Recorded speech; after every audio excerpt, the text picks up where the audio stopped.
In this Windows 2019 clustering video, I'm going to show you how to remove a node. A node is just another name for a server. So let's say that a server is going to not only go down, but it's not ever coming back.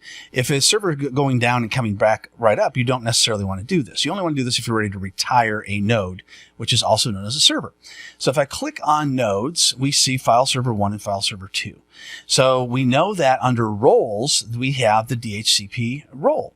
So if we want to go ahead and retire this, and we know that we're going to retire it, it's not just crashing, it's actually up and running, and we're ready to do this gracefully, then what we can do is we can say, okay, file server 1 is going away. All we have to do is start out by right-clicking, choosing Move, and choose Best Possible Node, or you can select the node if you have more than just the 2 nodes. We can see now that the role is moving to file server 2, so that's great. And it doesn't take very long, typically less than a minute. And we can see now that's done. All right, so there are no roles running on file server 1. So if you have any other roles, you want to do the same thing. Click on Nodes, and now we'll go to file server 1, right-click, and we'll choose, under More Actions, we'll choose to evict. Are we sure we want to do that? Yes, we are sure.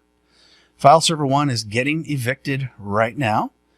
And if it does have any roles, it will send those roles to server 2, but there's always the chance that it could crash upon doing that. So that's why you want to do it manually ahead of time. So now we only see file server 2. We click on roles, and we see it's still running just fine on file server 2, so we don't even need that other server at this time. So we could add in, say, a file server 3 if we wanted to, if we're bringing up a new server and adding that to a cluster.